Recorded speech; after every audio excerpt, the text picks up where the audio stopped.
அல்லேலூயா. கூடி வந்து யாருக்குமே சுவாமி நாள் வார்த்தைகள். ஆமென். அல்லேலூயா. யோவேல் 2ஆம் அதிகாரம் அதனுடைய 25வது வசனம். யோவேல் 2ஆம் அதிகாரம் அதனுடைய 25வது வசனம்.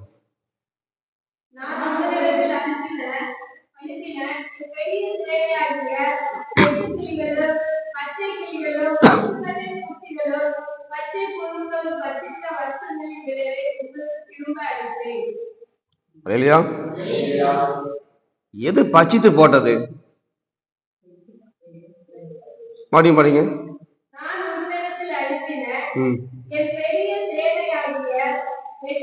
வெட்டி கிளி பச்சித்து போட்டது, பச்சை கிளி, முசுக்கட்டை பூச்சிகளும் பச்சை புழுகளும் போது இந்த நாளும் தான் பச்சித்து போட்டது இல்லையா? கர்த்தருடைய சேனையாகி இது எல்லாம் வருவதற்கு நம்முடைய தரப்புல என்னென்ன தவறுகள் குற்றங்கள் இருக்கிறது? ஏன் இதை சேனையா அனுப்பினார்? இந்த நான்கும் கர்த்தருடைய பெரிய சேனையாகிய வெட்டுக்கிளி, பச்சை கிளி, முசுக்கட்டை பூச்சி, பச்சை புழுக்கள் நம்மிடத்தில் வருவதற்கு நம்மளுடைய தரப்புல என்னென்ன குறைகள் இருக்கிறது என்று இந்த நாளில் பார்க்க போகிறோம் இல்லையா? எரேமியா 2ஆம் அதிகாரம் அதனுடைய 13வது வசனம்.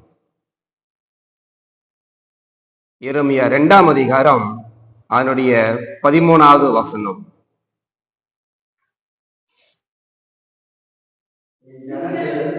ஏன் ஜனங்கள் ஜீவ தண்ணீர் ஊற்ற விட்டு விட்டார்கள்,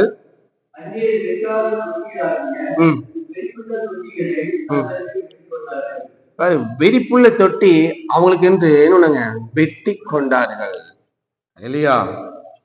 ஜீவ தண்ணீர் ஊற்றாகிய கத்தரை விட்டுட்டாங்க. அதை விட்டுட்டு தண்ணி நிக்காத வெடிப்புள்ள தொட்டி அவங்களுக்கு என்று அவங்க இஷ்டத்துக்கு என்ன வெட்டி கொண்டார்கள். ஒரு ஓட்டக்குடத்துல தண்ணி ஊத்திட்டே இருந்தா தண்ணி நிக்குமா? ஓட்டிட்டு போயிட்டே இருக்கும். ஆனா ஜீவ தண்ணீர்ல ஊற்று அந்த தண்ணி எப்படி இருக்கும்? ஊறிக்கிட்டே இருக்கும். எப்ப வேணாலும் அந்த ஜீவ தண்ணீரை ஒன்று கொட்டலாம். ஆனா இங்க வெடிப்புள்ள தொட்டி ஊற்று வேண்டாமா?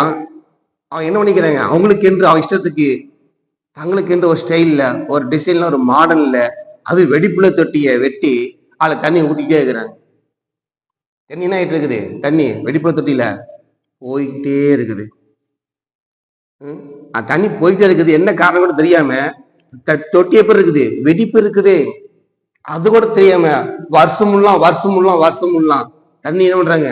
ஊத்தி கொண்டே இருக்கிறார்கள். அப்படித்தான் கடந்த 2024 வருஷத்துல என்ன பண்ணாங்க? தண்ணிய ஊத்தி கொண்டேதான் இருக்குது. தொட்டி எப்படி இருக்குது? வெடிப்பா இருக்குது. அது தெரியல. தொட்டி எப்படி இருக்குது? வெடிப்பு தொட்டியாக இருக்குது. ஜீவ தண்ணீரை ஊற்று விட அவங்களை என்ன வெட்டு விட்டார்கள். எரேமியா 2ஆம் அதிகாரம் அதனுடைய 17வது வசனம்.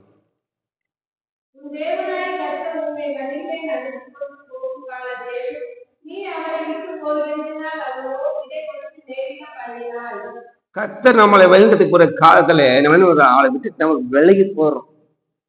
இது நிமித்தம் வந்தது பச்சை கிளி, வெட்டி கிளி எல்லாம். கர்த்தர் அவருடைய ராஜ்யத்துக்கு வழியை கரங்களை பிடித்து நடத்தி கொண்டு போகிறார். நம்ம என்ன ஆண்டவரை ஒரு நிமிஷம் கை விடுங்க ஆண்டவரை சொல்லிட்டு அவர் கையை விட்டுட்டு நம்ம வழியில போயிட்டு இருக்கிறோம். அவர் நம்ம கை பிடிச்ச வழி நடத்தினாலும் நம்ம என்ன பண்றோம்? கையை உதவி விட்டுட்டு இருங்க, கொஞ்சம் இருங்க, நாம என்ன பண்றோம்? வழி வாரி போயிடும். அதன் நிமித்தமாக வெட்டி கிளிகளும் பச்சை கிளிகளும் வந்ததுக்கு காரணமாக இருக்கிறது. எரேமியா 2ஆம் அதிகாரம் அதனுடைய 18வது வசனம்.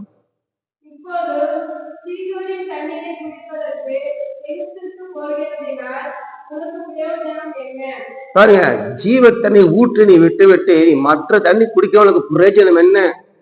கத்தரை விட்டுட்டு நீ வழி வரி போறவனுக்கு பிரயோஜனம் என்ன? அடுத்தது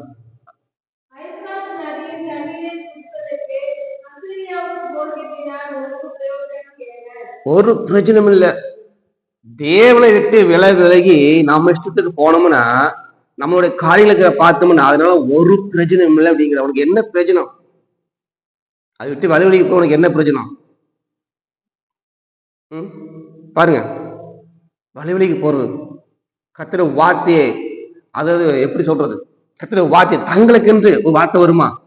ஆசீர்வாத வார்த்தை வருமா? அதுதான் பார்க்கணும் தவிர தேவன் இருதயத்தை குணப்படுத்திக் வார்த்தை வரும்போது இது சரியில்லை அப்படி என்னது வேற இடத்துக்கு போறது. எங்க போனாலும் கர்த்தரோட வார்த்தை தான். எங்க போனாலும் கர்த்தரோட வார்த்தைக்கு தான் கீழ்ப்படிஞ்சாதான் ஆசீர்வாதம். மனுஷனுடைய வார்த்தைக்கு கீழ்ப்படிஞ்ச ஆசீர்வாதம் இல்ல. குல்லா போடுறது, சிங்சை அடிக்கிறது, இதெல்லாம் போன வார்த்தையில் இதெல்லாம் ஆசீர்வாதம் இல்ல. கர்த்தரோட வார்த்தை எங்க போன கர்த்தரோட வார்த்தைக்கு கீழ்ப்படியும் போது மட்டும்தான் அது ஆசீர்வாதம். நமக்கு தகுந்த மாதிரி வார்த்தை வர்றது எங்க வந்து மாறி மாறி போயிட்டு இருந்தோம்னா ஆனாலும் பிரயோஜனம் என்ன? ஐப்பிரயத்துக்கு போறீங்க, தண்ணி பார்க்க போறீங்க, இதுக்கெல்லாம் போன ஆசீர்வாதம் எப்படி வரும்? தேவ வார்த்தை கீழ்ப்படியும் போது மட்டும்தான் ஆசீர்வாதம். உனக்கு பிரயோஜனம் என்ன அப்படின்னு கேட்கிற? உனக்கு பிரயோஜனம் என்ன? இங்க போறது அங்க போறது இங்க போறது, அதனால உனக்கு பிரயோஜனம் என்ன வந்தது உனக்கு? 19வது வசனம்.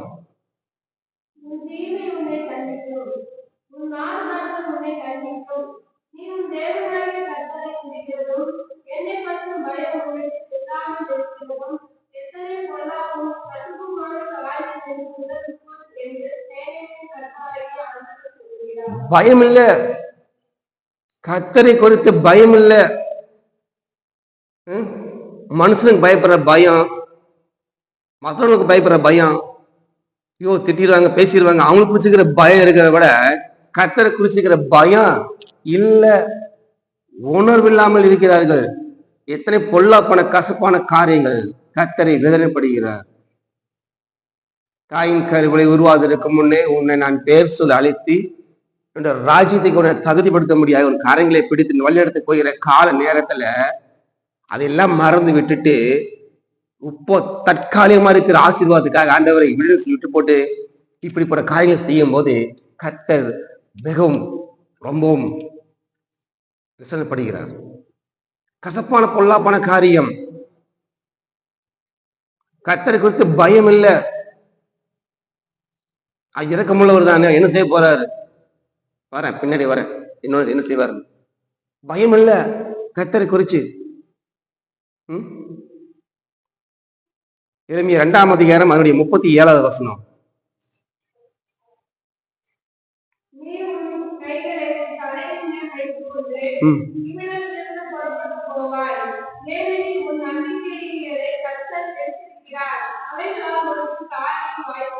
பாருங்க, கர்த்தர் நம்பிக்கை வச்சாதான் கர்த்தர் காரியத்தை வாய்க்க பண்ணுவார். நம்முடைய நம்பிக்கை யார் மேல இருக்குது பாருங்க. உன் நம்பிக்கை யார், உன் நம்பிக்கை எப்படி என்று அவர் தெரிஞ்சுக்கிறாராமா. நீ யார் மேல நம்பிக்கை வச்சிருக்கிற, யார்கிட்ட வச்சிருக்கிற, எப்படி வச்சிருக்கிறன்னு அவருக்கு தெரியும். அந்த நம்பிக்கை வச்சிருக்கனால நீ காரியம் வாய்க்க என்று கனவு காண வேண்டாம். அது ஒரு காலம் அந்த நம்பிக்கை காரியம் வாய்க்காது. இப்படி பிளான் பண்ணி போய்க்கலாம், அதனால இது கைகுடி வரும் அப்படின்னு வச்சு கண்டிப்பா வாய்க்காது. ஏன்னா நம்ம நம்பிக்கை ஆட்டு இருக்கணும், கர்த்தரிடத்துல இருக்கணும், கர்த்தரிடத்துல இருக்கணும். நம்பிக்கை வை, அது தாமதமாலும் வந்து சேரும். நம்பிக்கை தேவ சமூகத்தை கர்த்தரிடத்துல நம்பிக்கை வச்சா அது வந்து சேரும், தாமதமானாலும் வந்து சேரும். ஆனா மனுஷன நம்பிக்கை வச்சாலும் அது வர்ற மாதிரி இருக்கும், ஆனா வராது. நாளைக்கு கொடுத்துரும்போது இன்னைக்கு பார்த்தா நாளைக்கு பார்த்துடலாம், கண்டிப்பா செய்வேன், கண்டிப்பா வராது. ஆனா தேவனிடத்துல தாமதமானாலும் வந்து சேரும். அதான் கர்த்தர். உணர்வு இல்லாம இருக்கிறார்கள், பயம் இல்ல, நம்பிக்கை யாராவது நம்பிக்கை வச்சுட்டு இருக்கிறாங்க பாருங்க. எரேமியா 3ஆம் அதிகாரம் அதனுடைய 20வது வசனம்.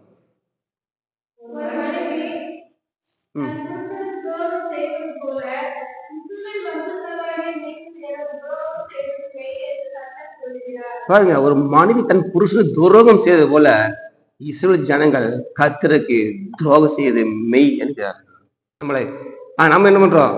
துரோகம், கர்த்தருக்கு விரோதமாக, கர்த்தருக்கு விரோதமாக தன் காரியங்களை, தன் மனைவி தன் புருஷனுக்கு எப்படி துரோகம் பண்றாளோ உலகப்புறா நம்ம காரியத்துல, அதே மாதிரி அவைக்கு இல்லாமல் கர்த்தருக்கு விரோதமாக அவருக்கு நம்ம துரோகம் பண்ணுகிறோம்.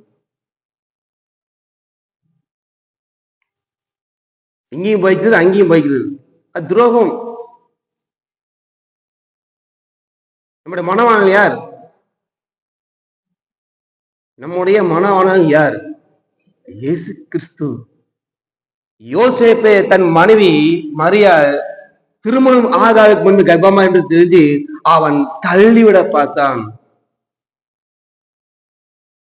யூத கலாச்சாரத்திலே திருமணம் ஆகாத ஒரு பெண் இப்படிப்பட்ட காரியங்களை செய்யும் போது திருமணம் நிச்சயம் பண்ணாலும் அதை டிவோர்ஸ் பண்ணுவதற்கு, அந்த கல்யாணம் வேணாம்னு சொல்வதற்கு அந்த மணவாளனுக்கு ரூல்ஸ் இருக்குது, அதிகாரம் இருக்கிறது.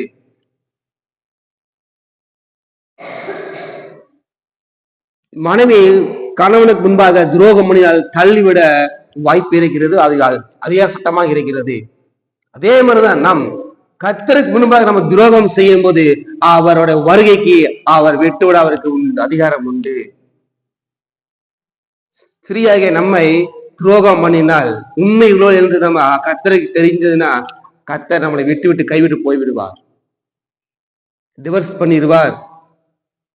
யோசேப்பு அவன் நீதிமானவன் தான், வெளிப்படையா அவன் சொல்ல முடியாம அந்தரங்கத்தில் அவன் தள்ளுவடி நினைத்தான். அவன் நீதிமானவன் தான். ஆனா இயேசு கிறிஸ்து வருகிற வருகையில அவர் அப்படி இருக்க மாட்டார், கைவிட்டு விடுவார். கூட்டிட்டு போக மாட்டாரு துரோகம் பண்ணா.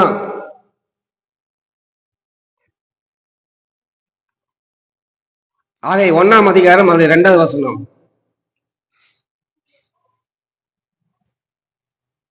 இப்ப முதல்ல சொன்னது நம்ம தரப்பு என்னென்ன குற்றங்கள் குறைகள், வெட்டிக்கிளி பச்சை பூல வந்த காரணம், இது ஒரு காரணம். 2வது காரணம் ஆகை 1:2 வசனம்.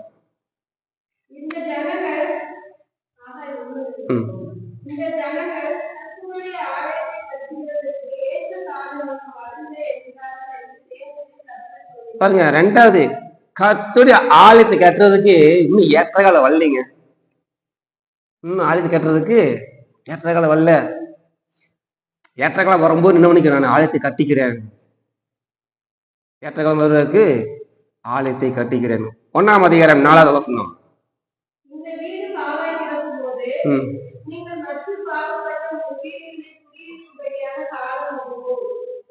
பாருங்க, இந்த வீடு பாலா இருக்குது, கர்த்தருடைய வீடு, கர்த்தருடைய ஆலயம் பாலா இருக்குது.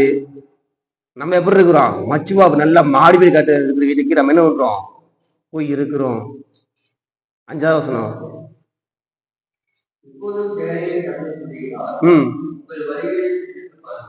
உங்கள் வழிகளை சிந்தித்து பாருங்கள். கர்த்தருடைய ஆலயம் எப்படி இருக்குது, கட்டப்படாம இருக்குது, வீடு பாலா இருக்குது.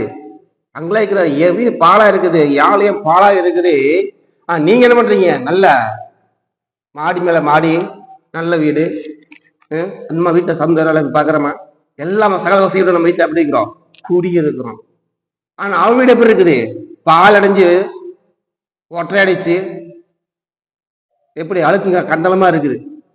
என் வீடு பாலா இருக்குது, இன்னும் ஆலயம் கட்டுறதுக்கு ஏற்றங்கால வழின்னு இருக்கிறீங்க.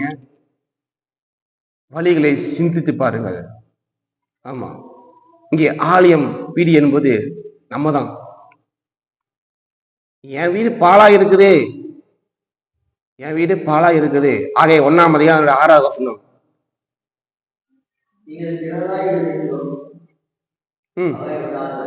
ஆக 1:6.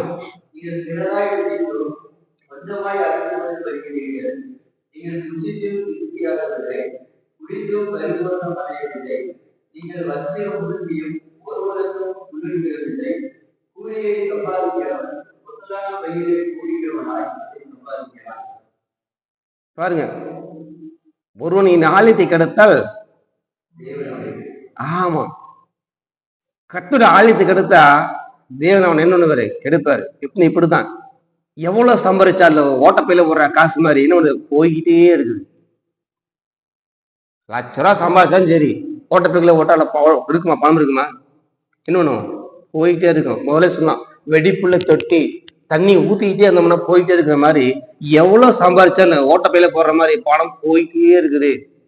காரணம் என்ன, ஆலயத்தை கெடுத்து கொண்டிருக்கிறோம், தேவனுடைய ஆலயத்தை கெடுத்து கொண்டிருக்கிறோம்.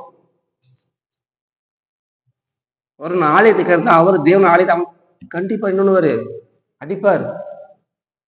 எவ்வளவு சம்பாதிச்சாலும் ஏன் நிக்க மாட்டேங்குது, ஏன் கடன் பிரச்சனை, ஏன் இதுதான். நைட்டு மாலமா உழைக்கிறோம், சோறு தண்ணி இல்லாம உழைக்கிறோம். சில நாட்கள்ல சர்ச்சுக்கு வர்றவோட வேலைக்கு போறோம். அப்படியெல்லாம் உழைச்சி நிலைச்சு நிக்குதா? ஓட்டப்பையில ஓட்டமாக தான் போய்கிட்டே இருக்குது. வெடிப்புல தொட்டி தான் சொல்றேன், வெடிப்புல தொட்டி வெட்டிட்டாங்க, எப்படி தண்ணி நிற்கும்? ஜீவன் உள்ள ஊற்றுற தண்ணி இருந்தாலும் ஊற்று இருக்க முடியும். நாமளே தொட்டி வெட்டிக்கிறது டிசைன் இல்ல, இந்த ஸ்டேபிள் வெடிக்கிறது. வெடிப்புல தொட்டின்னு தெரியாம தண்ணி ஊத்திக்கிட்டே இருக்கிறது. சம்பாதிக்க பணம் எங்க போகிறது? வெடிப்புல தொட்டியில் போய்கிட்டே இருக்குது ஓட்டப்பையில பணம் எல்லாம். சாப்பிட்டும் சாப்பிடாம வேலைக்கு போறது, ஒன்றும் மிச்சம் இல்லை. என் வீடு பாலாய் கிடக்கும் போது எப்படி? என் வீடு பாலாய் இருக்கும் போது. ஆக 1ஆம் அதிகாரம் அதனுடைய 9வது வசனம் பாருங்க. அதிகமா வரும். இந்த மாசத்துல நம்ம வேலைக்குள்ளா போறோம், அதிகமா நல்லா நம்ம வருமானம் வரும், இது வச்சு எல்லாம் சமாளிக்கலாம் அப்படின்னு சொல்லியும் கொஞ்சம் தான் கடைசியில என்னாச்சு? இடையில ஹாஸ்பிட்டல் செலவு, அந்த செலவு, இந்த செலவு, ஏதோ செலவு அதிகமா சம்பாரிச்சது கைக்கு வரமே வந்து கொஞ்சம் தான் வருது.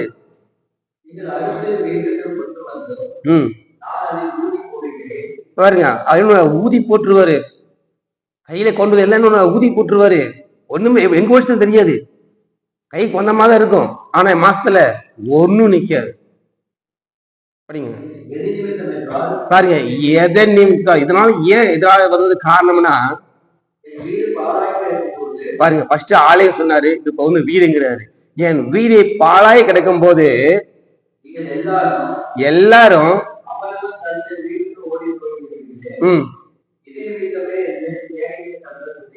பாருங்க, இதற்கு எந்த காரணம் கிடையாது. இதுதான் தேவனுடைய ஆலயம், தேவனுடைய வீடு பாழாய் இருக்கும் போது அவன் தன் வீட்டுக்கு என்ன பண்றான்? ஓடி போறான், தன் வீட்டை பாக்குறான், தன் குடும்பத்தை பார்க்க எல்லாமே எல்லாம் பண்றான். ஆனா ஆலயத்தையும் வீடையும் கவனிக்கிறதே இல்லை. ஆலயம் எப்படி இருக்குது? வீணா இருக்குது. வீடு பால் அடைஞ்சு கிடக்குது, இருளா இருக்குது. பாருங்க எப்படி அவன் தன் ஆலயத்துக்கு போயிட்டு ஓடி போயிடுறான். இந்த ஆலயம் வீணா இருக்குது, இந்த வீடு பாலா இருக்குதுன்னா ஆலயத்துல வீட்டுல என்ன இல்ல? ஜெபம் இல்ல, துதி சோத்திரம் இல்ல, பலி இல்ல. ஆலயத்துல நம்ம தான் ஆலயம், நம்முடைய ஆலயத்துல ஜெபம் இல்ல, துதி சோத்திர பலி இல்ல, ஆராதனை இல்ல, எதுவுமே இல்லை. அவர் சொல்றாரு, என் வீடு ஜெப வீடு, என் வீடு ஜெப வீடு சொல்றாரு. ஆனா ஜெபம் பண்ணிக்கிறோமா? கரெக்டா ஜெபம் பண்றது இல்ல. துதிக்கிறோமா, சோத்திரிக்கிறோமா, கத்தர ஆராதிக்கிறோமா, பர்சனலா? இதுலயுமே இல்லை. அதான் சொல்ற, என் வீடு இப்படி இருக்குது. நீங்க அதையெல்லாம் பார்க்காம உங்க வீட்டுக்கு தேவை எல்லாமே என்ன பண்ணீங்க? மாசமான செஞ்சு வரீங்க, வாரமான செஞ்சு வரீங்க, எல்லா காயும் நடக்குது, உங்களுக்கு தேவை எல்லாமே நடக்குது. ஆனா என் வீடு எப்படி இருக்குது? பாலா இருக்குது. நீ ஆலயம் கட்டுறது நேரம் இல்லை, அப்புறம் பார்த்துக்கலாம், ஜெபிப்புக்கு டைம் கிடைக்க மாட்டேங்குது. ஆகிய 1ஆம் அதிகாரம் 2ஆம் வசனத்தை பார்த்தோம். ஆலயத்தை கட்டுறதுக்கு ஏற்ற காலம் இல்லை, ஜெபம் பண்றதுக்கு டைம் கிடைக்க மாட்டேங்குதுங்க. என்னங்க பண்றது? வேலைக்கு போறோம், அங்க போறோம், இங்க போறோம், டைமே கிடைக்க மாட்டேங்குது. ஏற்ற நேரம் இன்னும் வரலைங்க. இப்படிதான் சொல்லிட்டு இருக்கிறோம், ஏற்ற நேரம் வரல. பாத்துங்க, இப்படி வீடு பாலா போனதுனால, என் வீடு ஜெப வீடு, என் ஆலயம் இப்படி பாலா போனதுனால, ஆகை 1ஆம் அதிகாரம் அதனுடைய 10, 11 வசனம்.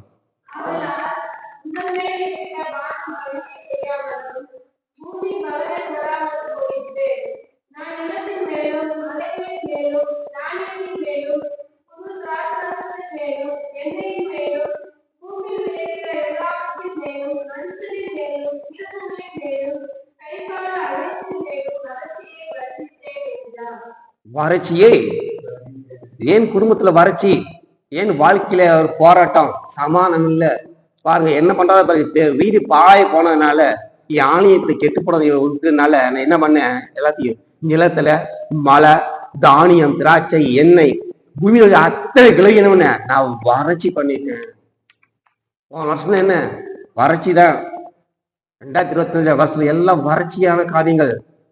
ஆமா, பூமி இப்படி அத்தனை வெட்டினு அவரு வறட்சி பண்ணிட்டார், ட்ரை பண்ணி விட்டாரு. அந்த வறட்சி ஆவருக்கும் நிலத்தை என்ன எல்லாவற்றையும் அவர் இது சரி கட்டுவதற்கு அவர் என்ன செய்தார்? வறட்சியாக்கிட்டார்ல, அந்த வறட்சியை எப்படி வறட்சி பண்ணார்? யோவேல் 2ஆம் அதிகாரம் அதனுடைய 25வது வசனம்.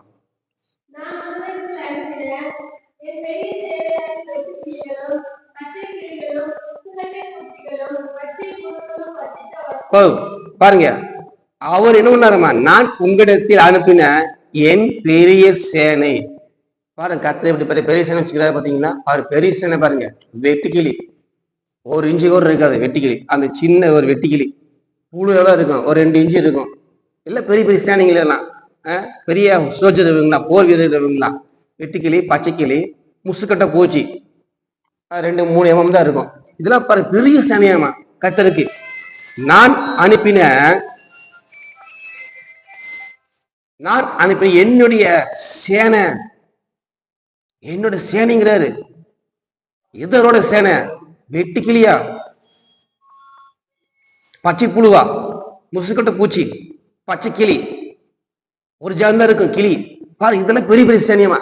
நான் அனுப்பின என்னுடைய சேனை அதை அனுப்பிச்சு என்ன பண்ணாரமா, யோவேல் 1ஆம் அதிகாரம் அவருடைய 4வது வசனம்.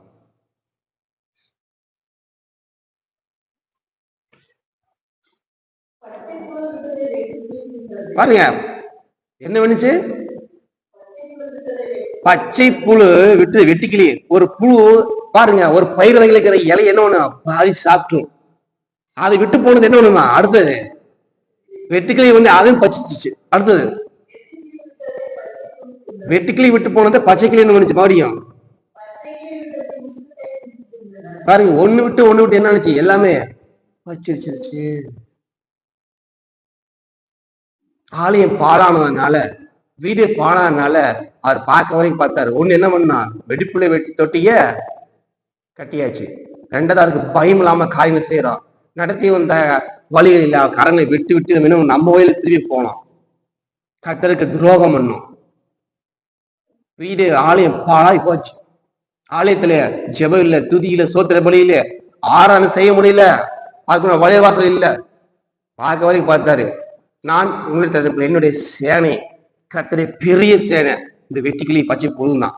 எல்லாம் என்ன பண்ணுச்சு, போன வருஷத்துல இருக்கிற எல்லா விளைவையும் அழிச்சிருச்சு.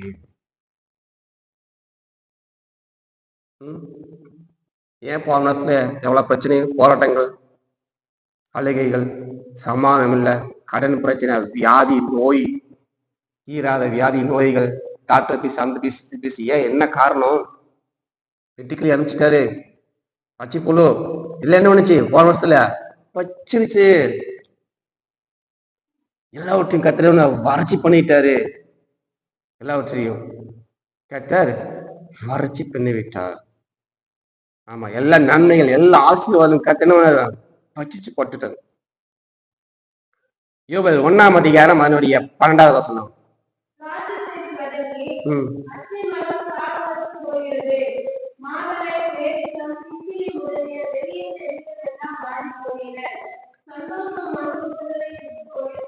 பாருங்க, அந்த 4 சேனை வந்த உடனே மனுஷனுக்கு என்ன சந்தோஷம் எல்லாம் உயிருச்சு. கடந்த 2000 வருஷத்துல அப்பா எல்லா பிரச்சனைகளும் போடுறாங்களே, சந்தோஷம் என்னடாது, அடுத்து 2026 என்ன ஆகுமோ, எப்படி சந்தோஷமா இருக்குமா, சமானம் கிடைக்குமா, அப்படி ஏங்கி இருக்கிற நாட்கள் எல்லாம் உண்டு. அடுத்த வருஷமும் நம்ம நல்லா இருப்போமா அப்படின்னு கேள்வி நாட்கள் எல்லாம் உண்டு. இங்க என்னாச்சு, நிம்மதி போச்சு, சுகம் இல்ல, ஆரோக்கியம் இல்ல, பலன் இல்ல, வியாதி, நோய், கடன், சமாதானம் இல்ல, எல்லாம் போச்சு. கர்த்தருடைய பெரிய சேனை பச்சிச்சு போட்டது எல்லாமே. ஏன் தெரியுமா? 1 கொரிந்தியர் 3ஆம் அதிகாரம் அதனுடைய 16-17. ஏன் கர்த்தருடைய சேனை இப்படியாக எல்லாத்தையும் பச்சிச்சு போட்டது?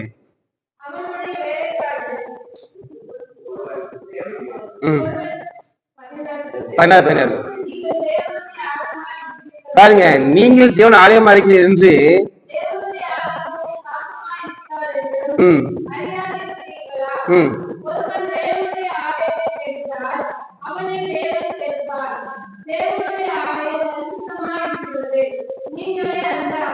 போதும், நீங்களே அந்த ஆலயம்.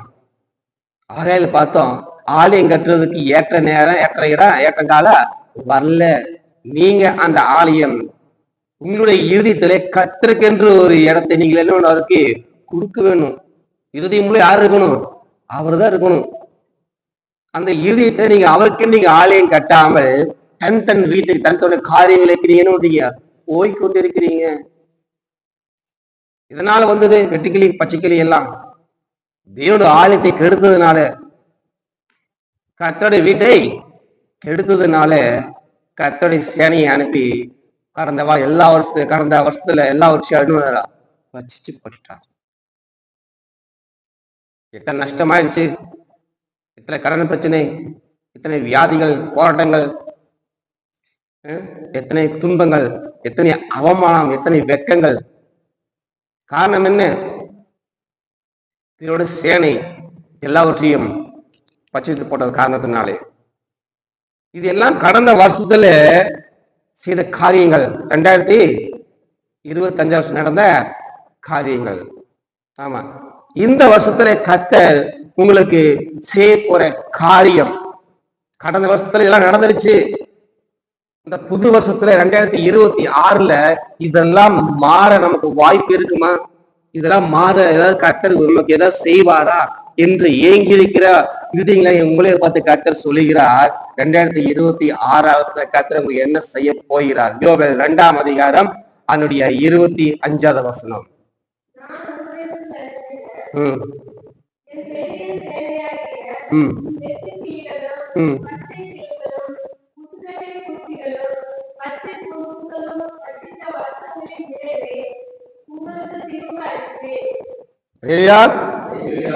பச்சித்த வஸ்தின் விளைவு உங்களுக்கு திரும்ப அழைப்பேன் என்று கர்த்தர் உங்களுக்கு வாக்கு கொடுக்கிறார். எல்லாரையும் காரங்களை தட்டலாமா?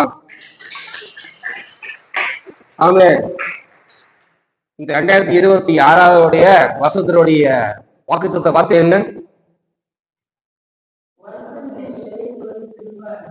பச்சித்த வருஷங்களின் விளைவை உங்களுக்கு திரும்ப அழைப்பேன் என்று 2027 வாக்குத்தத்தை அவர் கொடுத்திருக்கிறார். இல்லையா? கடந்த 25 வருஷத்துல இருக்கிற எதெல்லாம் உங்களோட வாழ்க்கையில பச்சித்து போட்டதோ, ஆரோக்கிய சுகம் பலன் எல்லாம் பச்சித்து போட்டதோ, நன்மை ஆசை எல்லாம் பச்சித்து போட்டதோ, அதனுடைய விளைவை, வருஷங்களின் விளைவை உங்களுக்கு திரும்ப அளிப்பேன் என்று இந்த 26வது வருஷத்துல உங்களுக்கு கர்த்தர் வாக்கு கொடுக்கிறார். இல்லையா? இந்த நாள கர்த்தருடைய வார்த்தை உங்களுக்கு திரும்ப அளிப்பேன். ஆமென். இல்லையா? நினைச்சிருக்கீங்களா? 25 வருஷத்துல எனக்கு வாழ்க்கையில சமாதானம் இல்ல, நிம்மதி இல்லை, எல்லாமே என்னது சரீரத்துல வியாதி, நோய், கடனை போச்சு, எல்லாமே இருக்கு, எல்லாம் பச்சிச்சு. ஆனா ஆண்டவர் சொல்லுகிறார், உங்களுக்கு 26 வருஷத்துல பச்ச அந்த வருஷத்தின் விளைவு 2025 அந்த வருஷத்துல எதெல்லாம் உங்களுக்கு நஷ்டமாச்சோ, எதெல்லாம் உங்களை விட்டு தீஞ்சு போச்சோ, எல்லாம் போச்சோ, அதெல்லாம் உங்களுக்கு திரும்பவும் 2026 வருஷத்துல தர உங்களுக்கு வல்லவரா இருக்கிறார். இல்லையா? கர்த்தருடைய வார்த்தை உங்களுக்கு திரும்ப அளிப்பேன், உங்களுக்கு திரும்ப அளிப்பேன். நீ எதெல்லாம் இழந்து போனீங்களோ அது எல்லாவற்றையும் கர்த்தர் உங்களுக்கு திரும்ப அளிப்பேன் என்று இந்த 2026 கர்த்தர் உங்களுக்கு வாக்குத்தத்தம் கொடுத்திருக்கிறார். இல்லையா? ஆமென். அதற்கு நாம என்ன செய்ய வேண்டும்? திரும்ப அவர் நமக்கு எப்படி நம்ம கொடுக்க போகிறார், என்ன நமக்கு திரும்ப அழிக்க போகிறார் என்று தொடர்ச்சியாக அடுத்த வாரம் பார்க்கலாம். இல்லையா? இந்த வாரத்திலே கர்த்தர் நம்மிடத்துல அந்த பெரிய சேனை வருவதற்கு காரணம் என்ன என்று கர்த்தர் முதல் உங்களுக்கு சொல்லி இருக்கிறார். இது என்னன்னு நீங்க இந்த வாரத்துல நீங்க உணர்ந்து கொள்ளுங்கள். எத்தனை நாளுக்கு அடுத்த வாரத்துக்கு? ஒரு மாசம் இருக்கா? இந்த ஒரு வாரத்துல இந்த குறைகள் எல்லாம் நீங்க என்ன பண்ணணுமா? சிந்திச்சு பாருங்கள். உங்களை என்ன பண்ணுங்க? திருத்திக் கொள்ளுங்கள். உங்க வீடு பாழாக போகக்கூடாது. கட்டுற வீடு, கட்டுற அதனோட ஆலயத்தை என்னமா கட்ட வேண்டும். இந்த ஒரு வாரத்தை கட்ட சிந்திச்சு கொள்ளுங்கள். உங்களுடைய நினைவுகள் எல்லாவற்றையும் தொடர்ச்சியாக அடுத்த வாரத்துல இதற்கு நீங்க என்ன செய்யணும்? கர்த்தர் உங்களுக்கு திரும்ப அளிக்க வேண்டும் சொன்னா என்ன திரும்ப கொடுக்க போகிறார். 2026 வருஷத்துல கர்த்தவங்க என்னெல்லாம் உங்களுக்கு சேவை என்று வாக்கு கொடுத்திருக்கிறோம் அதெல்லாம் தொடர்ந்து பார்க்கலாம். எல்லாம் இருந்து நிற்கணும்.